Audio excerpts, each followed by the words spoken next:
In this video, we are going to continue to discuss topic 11.1 sequences and series. So this is the second part of topic 11.1. We have already discussed theorem 3 in the previous lecture. So now we are going to show the applications of theorem 3 in example 6. So specifically, we are asked the questions given given a sequence of 2 to the power of 1n, and we want to know what is the limit of it. So here we are going to use this theorem 3. Theorem 3 says that theorem 3 says this, it says if you have a sequence of an, and if this sequence it converges to some limit limit L, then you can try to invent a function f where the function is defined for all an, and such that the functions f at values of L is continuous. So in order to solve this problem, we translate this problem into the form of an. So here, the trick here is to define an as 1 over n, and then we make use of the knowledge that the limit of 1 over n converges to 0. So here L is 0, and we have to choose a function of f such that this function is continuous at L and is also defined for all values of 1 over n. So here we choose the functions fx to be in a form of 2 power x. Right? So this 2 power x is in a form of 2 power 1 over n, where index here 1 over n is the index here x, and we are going to make use of theorem 3 by referring to this function fx. So the first step has been done, that is the definitions of a function f where it is defined for all sequence en, and at the point of the limit of sequence en, the function is continuous. Obviously, this function is continuous and is defined for all values of x, including any values of 1 over n. So we are actually, what we want is to find the limit of Bn, but instead of finding the limit of Bn directly, we look at the limit of 1 over n instead. So let's apply theorem 3 to the sequence an, and then somehow we have to relate the applications of theorem 3 on an to the sequence of Bn. So this is a trick, right? So to find the convergence of this one, you define the convergence of 1 over n, then you invent a function f, then you apply theorem 3, then you translate the result of theorem 3 back to the convert the sequence of Bn. So now, according to the theorem 3, it says the functions of f evaluated at any an in the limit of n goes to infinity is equals to the values of the function evaluated at the limit of the function. So that is what theorem 3 says. So we just look at the left hand side. The left hand side is the limit of f of 1 over n, and we're going to take n go to infinity. So this is what we call the left hand side. So left hand side is equals to the limit when n goes to infinity. F at 1 over n is what? So by definition, fx is 2 to the power of x. Therefore, f evaluated at 1 over n is then equals to 2 raised to the power of 1 over n. So that is what happened to the left hand side. And what happened to the right hand side? So here the right hand side is the function of f evaluated at L. So this means it is equals to 2 and evaluated at x equals to L. And L, according to the notation here, this is L, which is just equals to 0. So the right hand side is just equals to 1. So now we can then equate the left hand side to the right hand side. So the right hand side is equals to 1. Left hand side is the limit of 2 to the power of 1n, and n goes to infinity. And this is exactly what we want, right? Because this is just the sequence of Bn. So by applying the theorem 3 onto the sequence of An, we can then prove the limit of the sequence Bn to be just equals to 1. So that is an example of applications of theorem 3. So before we leave these slides, I just want to mention here that the application of theorem 3 requires the definitions of the function f evaluated at the sequence itself. In the next theorem, we are going to see a different method to help you to evaluate the limit of a function. In that case, the functions that we have invented has to be evaluated at n instead of evaluated at the sequence of an. So this would be the tricks for theorem the next theorem. So this is theorem number 4. Okay. So sometimes it could be a little bit confusing between theorem 3 and theorem 4. However, you just be reminded that for theorem 3, it is evaluated. The function that you invent is evaluated at the sequence term an. However, for theorem 4, the function that you would have to invent has to be evaluated at the index of an. Okay, so let us look at what theorem 4 says. The theorem 4 says that if you have a sequence of an where n start from some from 1, 2, 3, 4 up to some point, then it says that if you have another function, try to invent if you have a function where this function is defined such that the function would map with the values of the sequence for values of n larger or equals than some positive integer. If you have that kind of function that you can map to the sequence, then it says the limit of this function at x to infinity is equals to it implies that the limit of the sequence an is the same.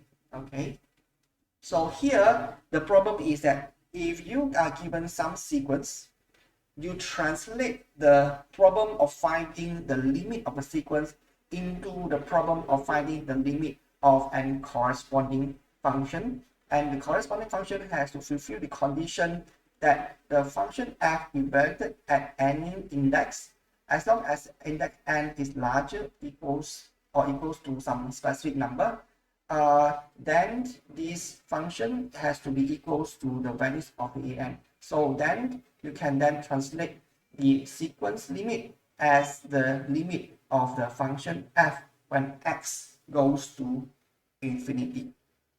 So that is quite easy to apply, and it's actually a very handy theorem. So let us look at this example and apply. So look at an example and apply theorem 4 to example 7, where you are asked to find the limit of an sequence. So here the sequence we are considering, I write it down as an equals to ln n over n, and n is a positive number larger or equals than 1, is equals to 1, and it must be a positive integer. Okay, positive integer. So you ask the question of what is the limit of the function. So that is the problem statements written down in the language of mathematics. So to apply theorem number 4, what we need to do is you have to invent a function f. So again, this is similar to the previous theorem. To prove the limit of a sequence, you have to invent a corresponding function that is fulfilling the condition that f evaluated at n is equals to the term of sequence an whenever n is larger or equals to some constant. So this could be easily invented, right? So you look at the form of the sequence, it is in the independent variable of n, where n is 1, 2, 3, 4, 5, etc. So what should be the function be? So the function f that you have to invent, it looks very simple to me. It is just equals to ln x over n. And then you can find and show for yourself that for any values of n, as long as n is equals or larger than 1, then the values of the function fn is just equals to ln n over n, right? For whatever number of n larger or equals to 1. And this is always the case. So here the functions of f is defined in the continuous independent variable of x when x, so here is x. Okay. For the functions of f defined in terms of the continuous variable of x, when you replace the continuous variable of x at discrete values of integer n, then the values of the function f and the values of the sequence at discrete values of n match each other. So you can imagine that if you have a sequence of, say, ln n over n, and you plot this on a function of x and y, then function of ln x over x, thing at the point x equals to 1, it would be, I think would be 0, and then somehow it would, I think this would be 1, 0, yeah, it would be 0. Then when x increases, this value will become larger. And let me see what the values of this. Now it's difficult for me to show and imagine how to plot the function of ln x over x. Maybe Mathematica would help me to have an idea of how the function of ln x over x looks like for x larger than 1. So let us call out our Mathematica. Just wait for a few seconds.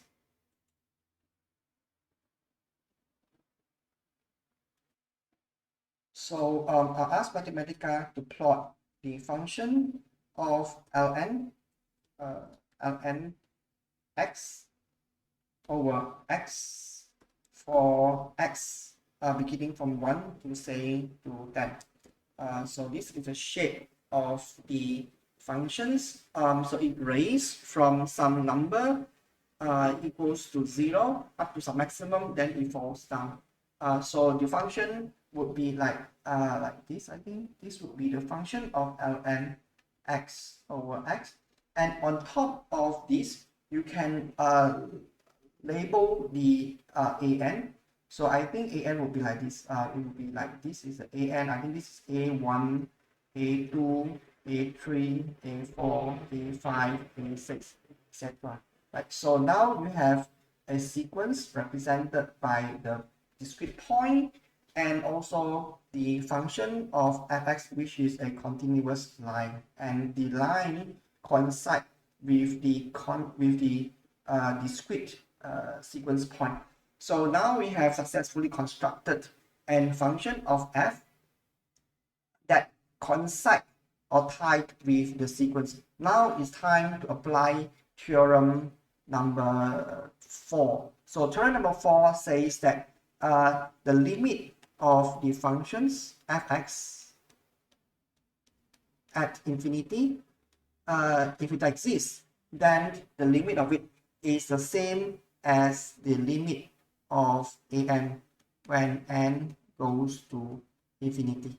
Okay, so this is possible because we have tied up the sequence to the function of fx. So now the question of finding the limit of the sequence is translated into finding the limit of a continuous function. So finding the limit of a continuous function is rather familiar to us because we have spent most of the time working on the limit of a continuous functions. So this is just the limit of x. So here you can see that the limit of x over x behave like in an indefinite form, because when x goes to infinity and x shoots up to infinity, so is x shoot up to infinity. So this will be in an indefinite form of infinity over infinity. Therefore, in order to find the limit of the ratio of ln x to x, you have to apply the L'Hopital rule. The L'Hopital rule says that the limit of the original function is the same as the limits of the ratio of d dx ln x to d dx of x. So I'm applying the L'Hopital rule in order to obtain the limit of this. So then this is the same as the limit of 1 over x over 1 and let x to infinity. So that is equals to 0. So in other words, the limit of ln x over x is 0. Then it implies that the limit of an is also going to the same limit as the function ln x over x, and it should be goes to 0 as well. So this is the applications of theorem number 4. Theorem number 4, which is quite straightforward and easy to follow. So once we have seen that, then we go to the next example where you are asked to find the convergence of the function an. In this case, the term in the sequence an is a little bit complicated. Then, but again, no matter how complicated the sequence looks like, you can still able to use theorem number 4 to find its limit. Right. So here you have a function of an where n here is sort of like in the case of a function fx here, this n would behave like x. So then the whole an is behaving like fx. Then you invent a function fx that coincide with this. So what you do is that whenever you see an n in expression of the an, you replace this n by x. Right? So here x plays the role of the independent variable.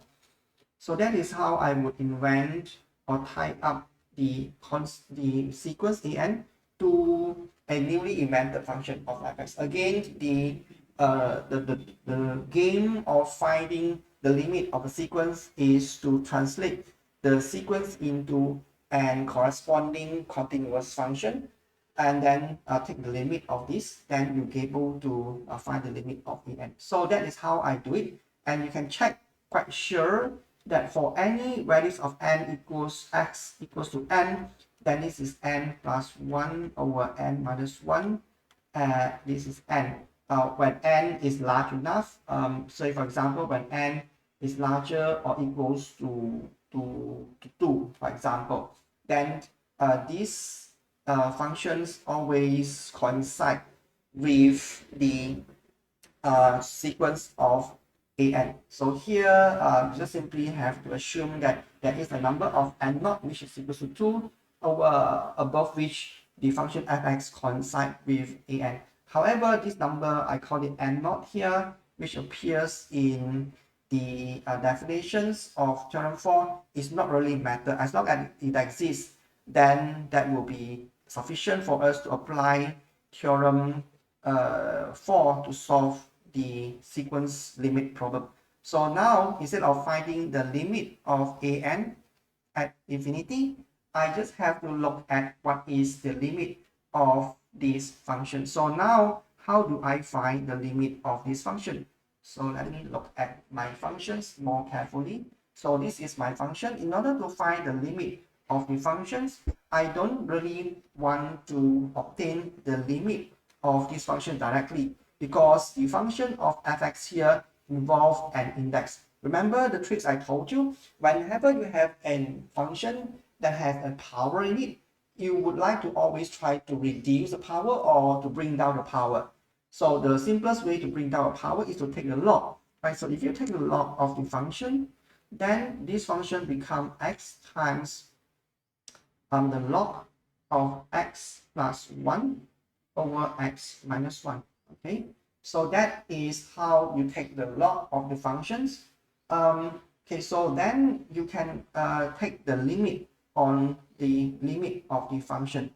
So here, let's see what you can do for here. So you take the limit of this function on the left when x goes to infinity, and then you also take the limit of the functions on the right hand side when x goes to infinity. So you have a log times x plus 1 over x minus 1. So there is something which is quite ambiguous here, because now you have a function that is dependent on x multiplied with this. So there could be some small problem to evaluate the limit of the product of x times the log of ln x plus 1 over x minus 1. So anyway, let's see how we solve this problem. Now, if you think about this a little bit, the limit of this term has to invoke L'Hopital rule. Why is that so? You look at this thing, right? So this thing is like you have a log of x going to infinity, right? So when x goes to infinity, this term will behave like x plus 1 over x minus 1. So it will behave like log of 1. And because when x become extremely large, x plus 1 will be like x minus 1 will also behave like x. Therefore, you have the ratio of x plus 1 over x minus 1 become x over x, which is 1. And 1 log of 1 is equals to 0. So the limit of the product of x times this one is behaving in an indeterminate form, which is going like infinity multiplied with 0. Like here, the 0 is describing the behavior of the log term, and this is describing the behavior of the x when x goes to infinity. Therefore, you have to apply the L'Hopital rule. The L'Hopital rule has to be, in order to apply the L'Hopital rule, you have to make some small rearrangement to the right hand side of the limit. So I'm continuing to write down these notations. So you have to convert this this behavior into the form of either 0 over 0 or into the form of infinity over infinity. Okay, so what I'm going to do is, so I'm going to bring down the x term to the denominator so that it will become 1 over x.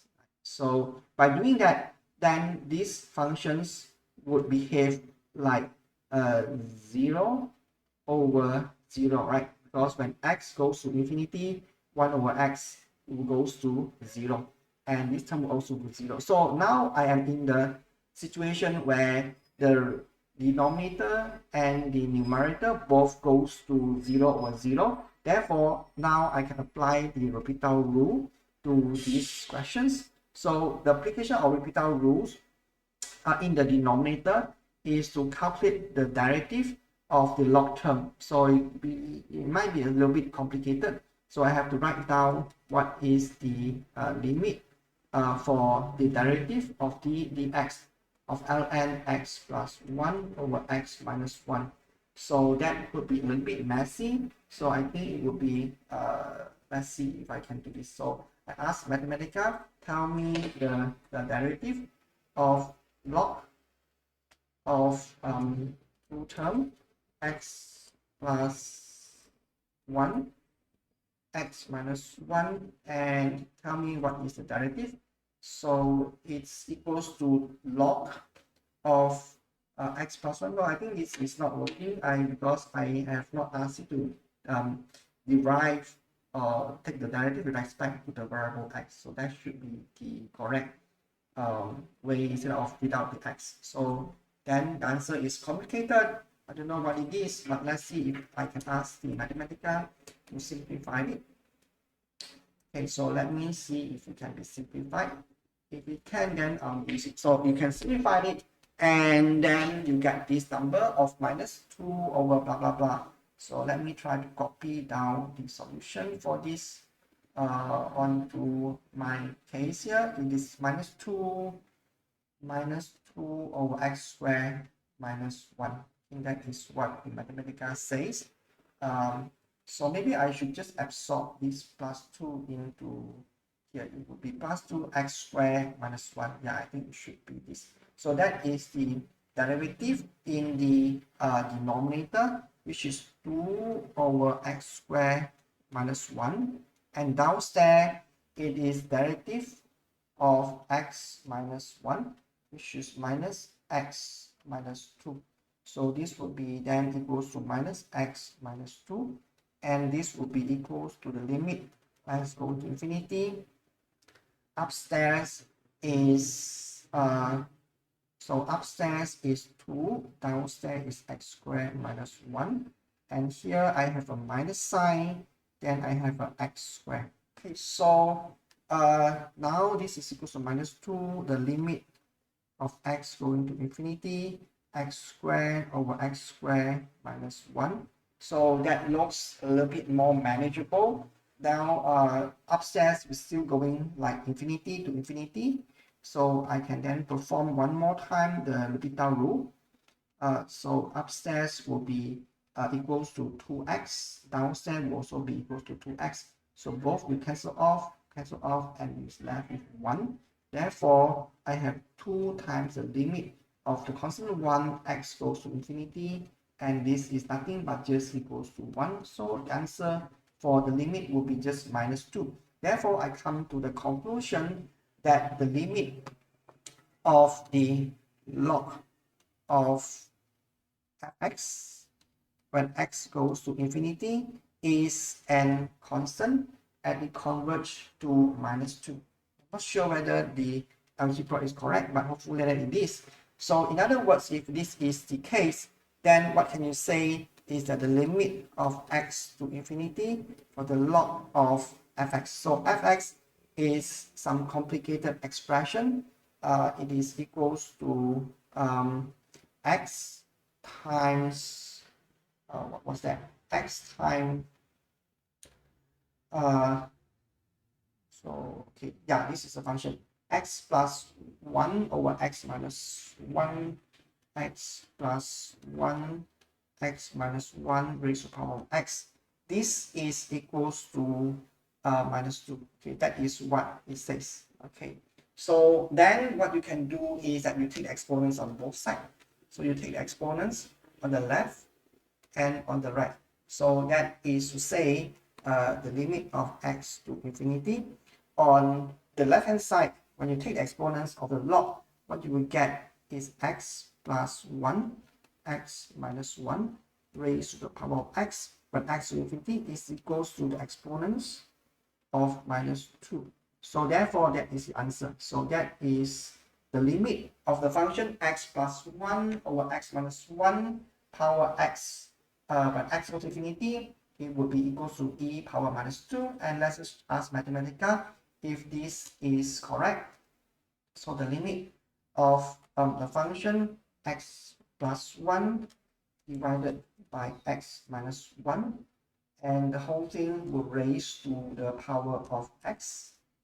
Okay, so that is how I would define this function in Mathematica and ask it to give me the limit where x goes to infinity, and I'll press the shift enter, and yeah, the answer is e power of minus 3 power 2 instead of e power minus 2. So let me check. I think there is some error in my calculation. It looks like I should get n 2 instead of minus 2. So I'm not sure where I have gone wrong. So there must be some problem that comes from my sign. It might be coming from either here. So that should not be here if my calculation is correct. So somehow my results ends up with exponential of -2 instead of +2. But Mathematica says the result should be just exponential 2. So let me check. Yeah, I think there's something wrong with my evaluation. There is a -2 appearing somewhere here, which I have not calculated correctly. So maybe it's coming from, yeah, I think coming from this derivative. The derivative here has a factor of minus as well. So this minus and this minus will add up, then it will cancel off the plus. Okay, so that should be done correctly without a minus sign. So I think that should be, so the problem that I done just now is that when I derive this term, then I forget about the minus sign. So you don't try to imitate me, avoid that kind of stupid problem, that stupid mistakes. Then that would be give you the correct answer.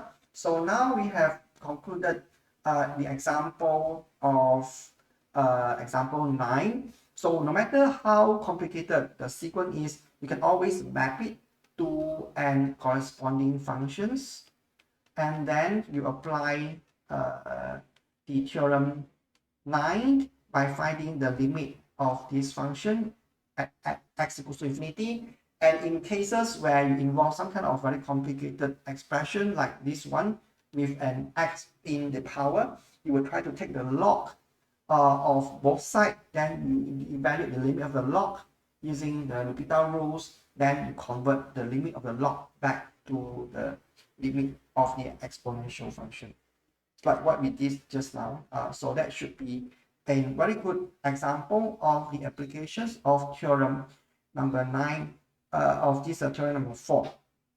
So you can actually prove using theorem number 4 into 6 types of different sequence. So you can look at these 6 different types of sequence, which is very common. And these are 6 types of sequence that are of particular importance.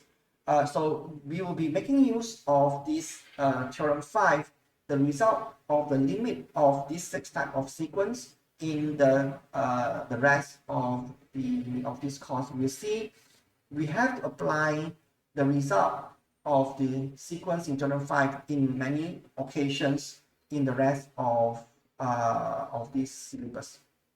Okay, so the next thing I want to say is for this theorem number 5, you can prove each of these theorem using theorem 4. For example, we have just proven this using theorem 4 in the example of example 7. Then we have applied also, so now we can actually apply the same rule to prove any of the theorem here. Let's see if I have time to prove for you. Say let's choose one. Let us choose 3 and show you how this theorem can be proven by using theorem 5. So it's a sequence of x raised to the power of n and n goes to infinity with the condition that the x is positive. So let's see how we do that. So now we have a sequence which is of the form x raised to the power of 1 over n. No, raised to the power of n, yeah, 1 over n. 1 over n with the condition that x is positive. Now, in this case, you have to be very clear to understand the nature of the sequence. The sequence is defined where n is the independent variable that takes on the value of 1, 2, 3, 4, 5. And what is x? X is just remain as a constant. It's a number that is a constant of n. It does not depend on n at all, but it's a number that must be positive. X could be, say, 1.5, could be pi, could be 0.2, whatever it is. But when you evaluate the limit of the sequence, you have to keep x as a constant and make it to retain in the expression of the sequence when you take the limit. So to do the limit of this, we just map these functions to map this sequence an to a function. So what should you map? You look at this, then you know that an is playing the role of the variable, independent variable. So now since I'm using x, the x appears in the sequence, I would not use x to denote the independent variable. I'll use something else. Maybe I'll use a z. Okay, so z will denote the independent variable in the function of x, and then z will play the role of the independent variable n here. Therefore, n will be replaced by the expression of z, and x will remain as a constant. So this would be like the function I will choose. And then this seems to be quite well defined, because whenever z is equals to n, that is equals to x of 1 over n, and that could be true for n equals to the any number which is larger than 1. Okay, so that should make sense. And now we have successfully chosen an valid expression of function f such that the function f coincides with the sequence an for any values of x equals to n, and that is true whenever n is larger or equals to 1. So finish having chosen the correct values of fn, then we will try to find the limit of the function f when the variable z goes to infinity. So again, to find the limit of this is not as straightforward. So we have to bring down the powers in the sequence, in the expression of x. So what you do again is you take the log on both sides to bring down the power. So instead of finding the limit directly, we take the log first. We take the log of f of z, and then take the limit of z goes to infinity. So that is equals to taking z to infinity for 1 over z with ln of x. So here ln of x is not in terms of z. This is just a constant, and only z is made to go to infinity. And what you have here, it is equals to a constant ln of x multiplied with the limit of z goes to infinity with 1 over z. So what you can see for sure is that 1 over z goes to 0 when x goes to infinity. So that is left with 0. Right? So irrespective of what number of x is, as long as x is positive, then the log of x is defined. So here, when we define the theorems, we have to specify x to be a positive number. The reason is because if x is not positive, then you would not be able to define the log of x. Remember, the log of x is only defined for x that is positive. So now I have just shown you that the limit of log of the limit of ln of fz is 0. So let me rewrite these statements. Limit of f of z goes to infinity is 0, and here fz is equals to ln x of over z, and that is equals to 0. So now I am in the next position that allows me to take the exponential on both sides. So here the right hand side is the limit of z goes to infinity, and ln z is just x raised to a power of 1 over z, and this is the same as bringing 1 over z to 1 over z. Okay, so that is the limit equals to 0. So when you take the exponential on both sides, then this is the same as the limit of z goes to infinity. You have exponential on the log of x to the power of 1 over z. So that would then brings you to x power 1 over z, and that equals to exponents of 0, which is equals to 1. Therefore, the limit of the function f of z when z goes to infinity is shown to be 1. And since we have typed fz to the function of n, which is equal to an, then the limit of the function f is then equal to the limit of the an. So according to theorem 4,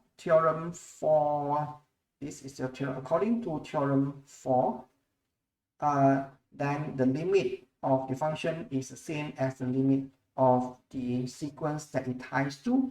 So that means the sequence an, which is expressed as x raised to the power of 1 over n, would then converge into the limit of the function f, which is equals to 1. So that established the fact of this theorem that we try to prove, that is this one, right? So here the limit of x to the power of 1 over n is equals to 1, which is just this result, and that is proven quite straightforwardly by using the theorem number 4. And in this process, you have to take the logarithmic of the function, then you get to this result. So likewise, I have shown you 1 and 3. Likewise, you should be able to prove it for yourself.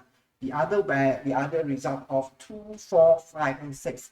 And these results are of particular importance. Like for example, the limit of, this is the case of the limit of n raised to the power of 1 over n. So n raised to the power 1 over n is saying this is n raised to the n root, right? So, and then you let n goes to infinity, and this will appear to be 1.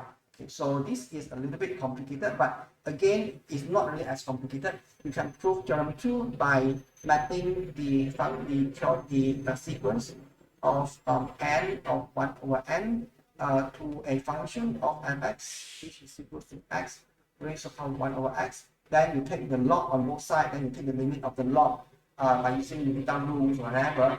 Then you translate the log into exponents, and then you get back this limit. Then you'll be able to prove it. So you can prove theorem 2, the theorem 5 number 2, and this is also could be proven with the condition that x magnitude of x is to be less than 1, 5, and 6. So these are very important results. I just keep on telling you the 1, 2, 3, 4, 5, 6 in theorem 5 are very important results because we're going to use it again and again. So when we talk about the Taylor's theorem, the Taylor series, we will be making use of number 5 in theorem 5. And then later on, when we talk about the geometrical series, then we will make use of this theorem 4 as well. So likewise, theorem number 6 in theorem 5 will also be used when we study Taylor series. But maybe I should want to talk about theorem 4, number 4. That is, if you have some number where the numbers of x is a number which is less than 1, then whatever number of x, whenever it is positive, negative, as long as the magnitude is less than 1, then the limit when n goes to infinity, then this should be equals to 0. Okay, so that is a very important result you should bear in mind, because we will see this in the next topic when we talk about geometric series. Okay, so these are the applications of the theorem number 5, 1 by 1. Then you look at this one, this could be then translated into 2 times log of n over n. Then theorem number 1 says the log of n over n when n goes to infinity is 0. Therefore, this ln over n, it then goes to 0. Therefore, you have 2 times 0 and 0. So again, this can be expressed as this form. You take the n squared, the square root of n, then you rewrite this n squared with square root of n. This is the same as n squared raised to the power of n root, which is like this.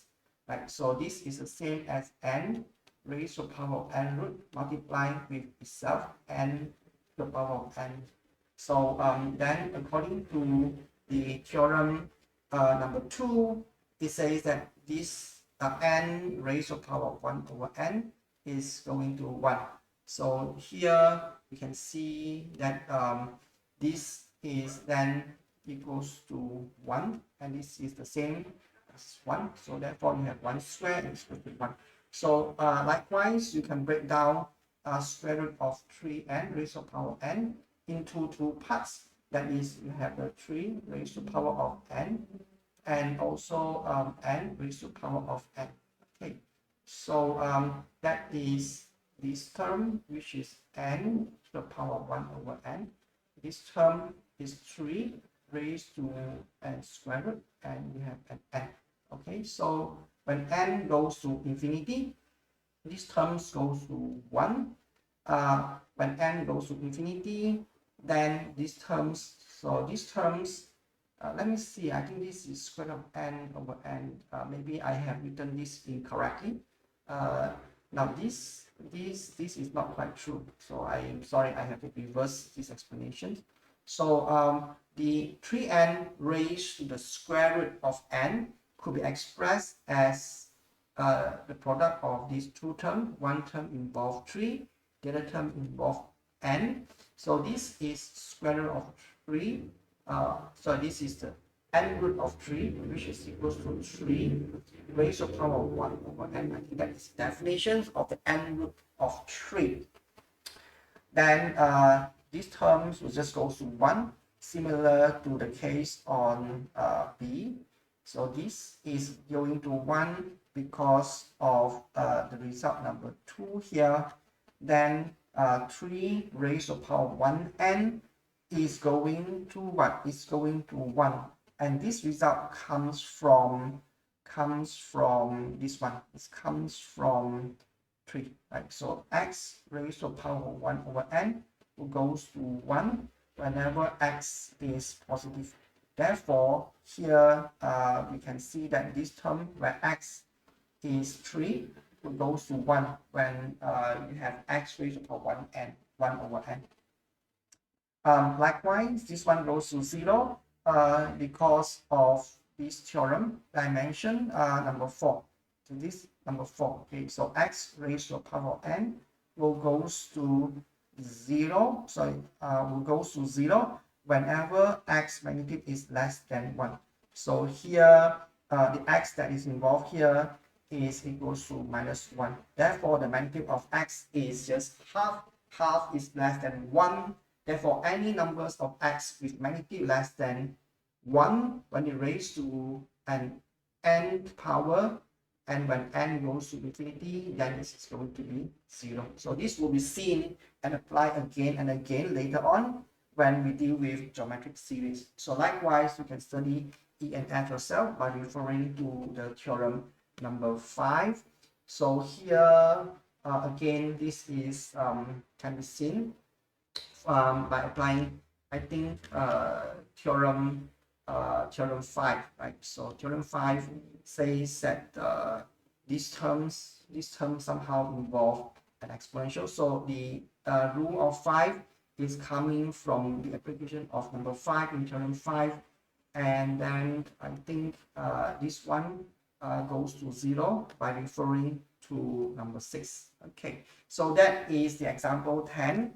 So next, let's just go to the other topics, another concept which is slightly different than the previous topic. The previous topics, slide 15 and before, are discussions of what sequences and how you determine the limit of a sequence by using various theorems.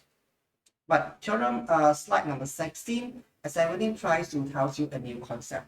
So here what we are saying here is we have different type, what are different types? Sequence in general is written in this form, right? So the sequence is generally written in the form like this. So this is a general way of saying the sequence. So the sequence could be plus, minus, could be going up, going down. As long as you express this f, an in the form of some complicated function of n, that would define a sequence.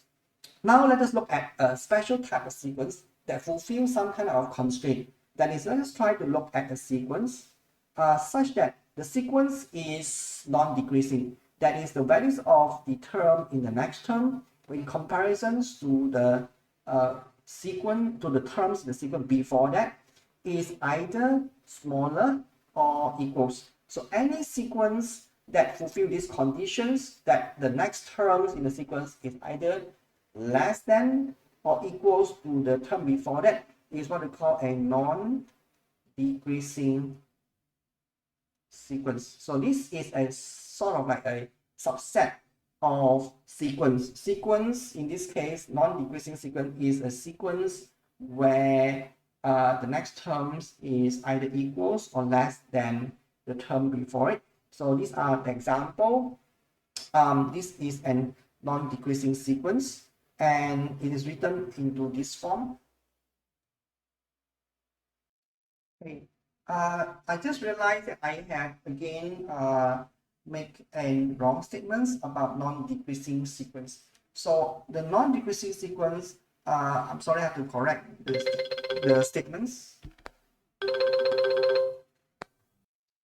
So the non-decreasing sequence is defined not as this. So that is not a correct statement. The non-decreasing sequence is a sequence where the next terms is equals or larger than the previous term. So that is the definition of non-decreasing. That is either equals or larger. That is non. So we are talking about a special sequence here, non-decreasing sequence, where the term, in the sense, either is constant or it's increasing when n increases. So for the rest of the discussion in these few slides, we are going to talk about the properties of a non-decreasing sequence. So these are the example of a non-decreasing sequence, a special case, special type of sequence.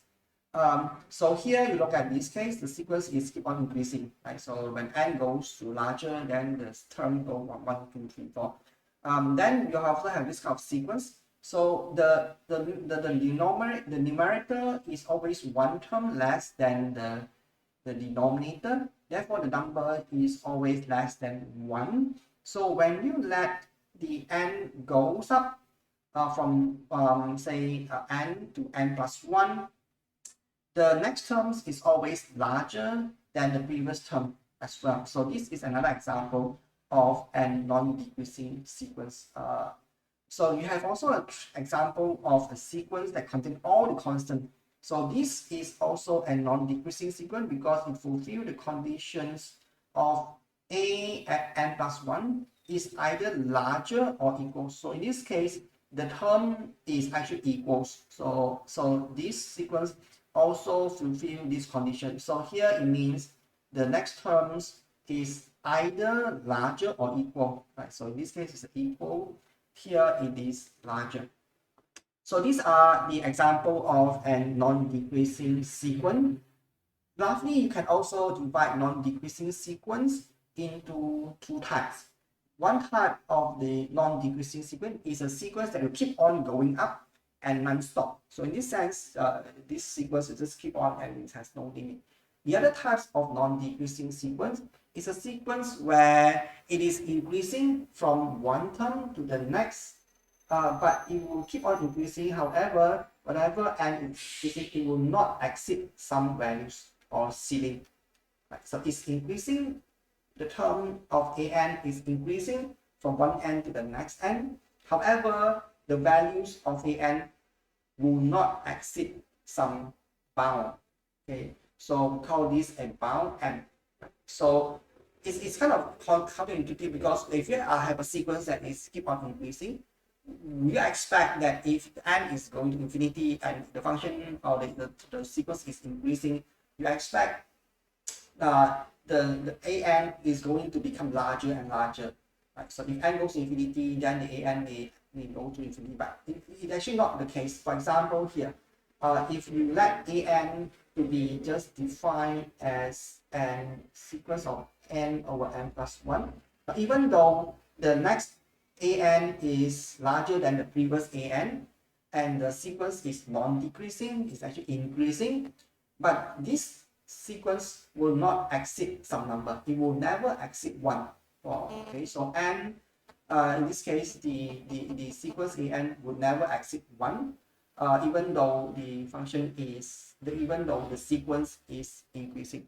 So we distinguish between two types of non-decreasing function. One type of decreasing function, one type of non-decreasing function one type of non-decreasing sequence is a sequence that is not bounded, and the other types of non-decreasing sequence is sequence which is bounded from above.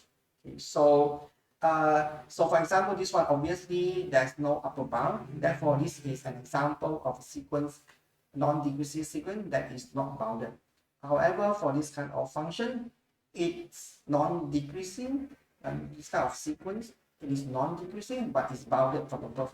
The reason why it's called is bounded from above because whatever an is, whatever n can get to be as large as it possibly can, the values of the term an would never exceed some upper bound, some number.